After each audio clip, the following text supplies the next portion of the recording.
politician and the liberal, screaming liberal from the left wing are going to put on him. Somebody that is not afraid to being pushed. I have been pushed all my life, by the way, and I push back. When I was 2 years old, I was born in the Bronx. I was stricken with asthma, and the circumstances pushed me to Puerto Rico. But when I graduated from high school, I came back because I knew that it was meant for me to be in the city for a purpose, and tonight we are more close than ever to achieve that purpose. Somebody that will resist the pressure. Reverend Ruben Diaz knows that although I have been active, because what I say is because I believe it. What I say, I speak my mind. And Reverend Ruben Diaz knows that I never got involved in politics. He knows that. I told Reverend Ruben Diaz, I have to speak to you. Okay, come today, he said. I cannot come today. Okay, you know what he did? He came to my church the same day. He said, Ruben Diaz is here. Oh my goodness. Yes, we have a tough choice in this election. There's many career politicians that they do know how to express themselves well. They know how to talk about politics. They know how to move around and change the word. Yesterday in the debate, how many people saw the debate yesterday? In one point, the speaker tried to twist my word. And she's a great, she's an expert on twisting things. But she cannot twist my word because my life say who I am. And the immigrant, they know well that one of the issues that moved me to enter in this way among many, we have to fix the city in many ways. But when it comes to the undocumented immigrant, I say, my goodness, this city is supposed to be a city of immigrants. Everybody come over here looking for freedom. We say that we abolished the slavery, but this situation with the more of 12, 13 million immigrants in this country working like slaves without right, this is not an abolition, this is a substitution. We have a new wave of slavery. And nobody could tolerate that. I was born in this city. My father came from the island of Puerto Rico in 1926. And actually, he lived all his life over here. When he was 50 years old, he had no choice but to go back to Puerto Rico. He didn't speak Spanish, but he had to do it because otherwise I would have died with the chronic asthma that I was having. He sacrificed himself for me. Now I have to sacrifice myself for many other people that need our help. But you see, the career politicians, they're saying that I have no chance. They look at me and they laugh, but I'm used to it. That's the beauty about it. They push me, they twist my word, they don't like my accent, but my friend, when I finish up fixing the city of New York, they're gonna love my accent. They wanna try to talk like I talk.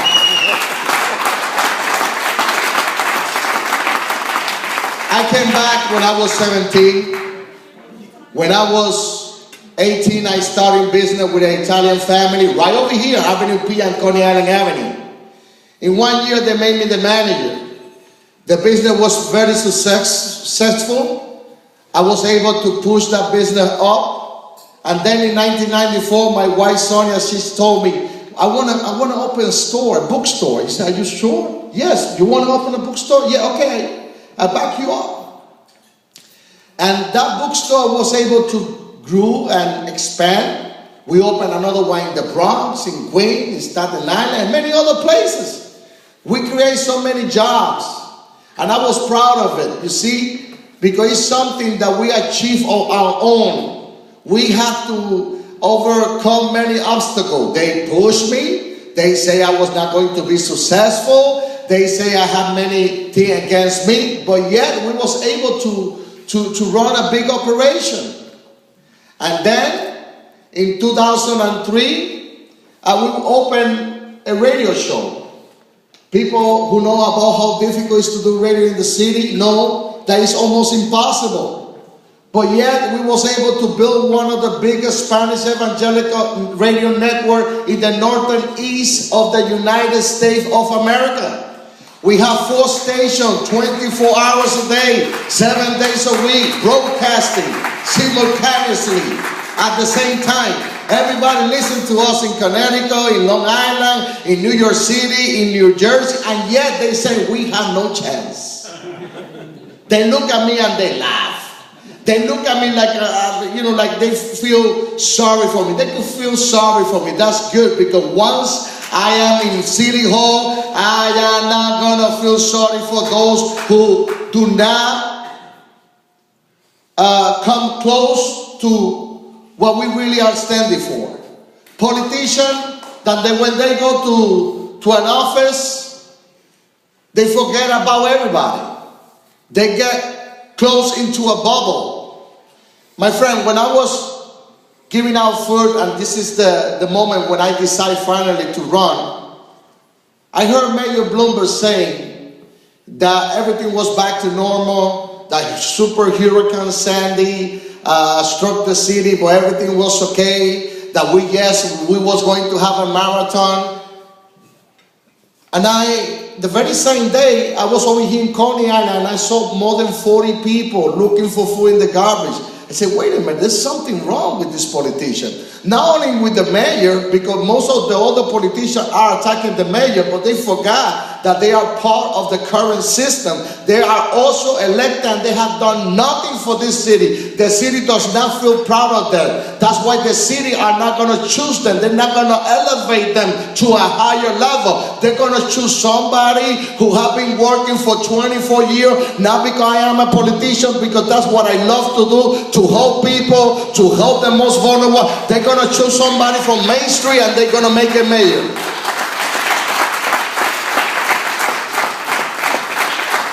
While we were still fishing body out of the river, the mayor was saying that everything was okay.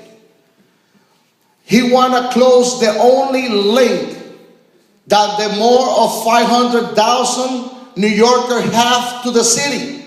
It's like he don't care about Staten Island. I live in Staten Island, and I care about all New Yorkers. We need a mayor that is not going to work only for downtown Manhattan like he have an elite city. We need a mayor that is going to work with the Bronx, with Brooklyn, with Queens, with Manhattan, with Staten Island, with all New Yorkers.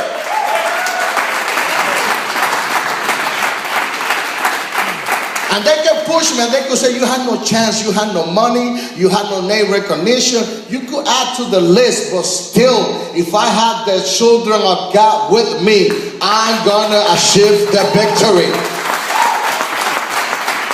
I encourage the Jewish community to come together, to send a message. Yes, I'm Latino. Yes, I have an accent. Yes, I never have been a politician, and thanks God for that.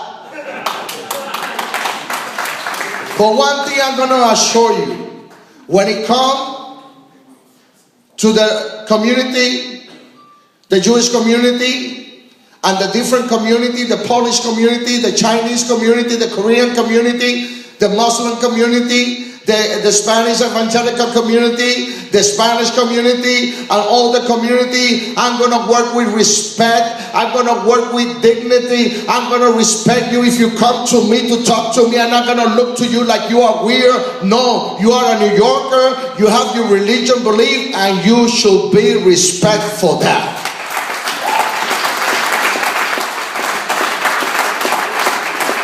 Sometimes you talk, and you talk with an accent, and they respond to you with an accent too.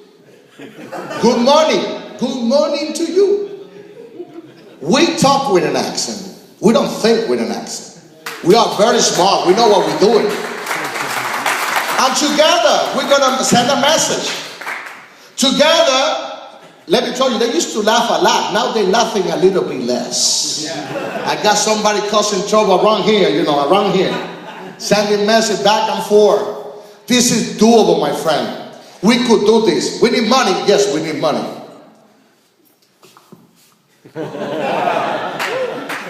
What happened?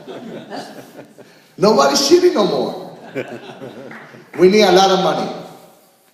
But I know that the contributions are going to start to come among the Latino community. Oh, everybody believe I'm going to be the next mayor. If we can persuade every single person in the Jewish community to vote for Erick Salgado, in the Russian community, and in the many communities that are supporting us, yes, we're going to have a mayor that is going to be working for all New Yorkers. We're going to have a mayor who's going to treat everybody with decently, with respect. You're going to have a mayor that's going to respect all the culture, all the custom. We're going to be fair with everybody. I believe in the Department of Education. I studied myself in the public education all my life, and I know how it is. We need to reform it. We need to fix it. We need to create revenue to be able to save it. I am the only candidate who have a plan to actually generate more money and be able to achieve the education reform. At the same time, I understand if somebody is living in a school district and his son has to go to a non-functional school, he should have the choice to send his kids somewhere else. Therefore, I'm for charter school. But more, I have an idea. Every single parent, because I know because of the Blaine Amendment, parochial school or religious school cannot get voucher. But we're going to give a tax credit through the real estate taxes to every parent that is willing to spend the money and send their children to private school, parochial, religious, and all schools. If you're not utilizing the more of $20,000 that costs a children's education in the city, at least you should have a tax credit. And we could do that, my friend, to the real estate taxes. And many parents, especially among the Jewish community, are going to be benefited through that. It is only fair. We have to be fair with everyone in this city, with every community. Therefore, my friend, we have a lot to do. We have a lot of work to do. But together, we could achieve this victory. Last night, I was in the debate, and they pushed me. They did not even want to let me talk. They didn't want to give me a chance. But yes, I was able to push back and let my voice be heard in TV and in many other places. We have a lot to work. This is just the beginning. I am working more than 20 hours. Last night I got home around 12, 1 o'clock. At 5 o'clock I left my house to go to the train station and shake hands with Mr. Marcial. Edwin Marcial, please stand up. He's my campaign manager over there in Manhattan. This guy is putting a lot of effort. And many people from the Latino community are putting a lot of effort. They believe in this. They want this. This is a unique opportunity. For many years, the Latino community had tried to break the glass ceiling that they put in top of us. I have the first Latino mayor. And they asked me, and they were laughing when they asked me, what do you think that if Mr. Fernando Ferrer was not able to achieve this goal, you're going to achieve it? I said, what's the difference? I have Brooklyn with me. I have the Jewish community with me. That's the difference. That's the difference. And I know after Tonight, many people are saying, oh, we got the Jewish community. Many people are saying that, but I know, I can feel it with the passion in this room, that after tonight, everyone in the Jewish community is going to pay attention on who is Mr. Erick Salgado. Thank you so much, and God bless you all.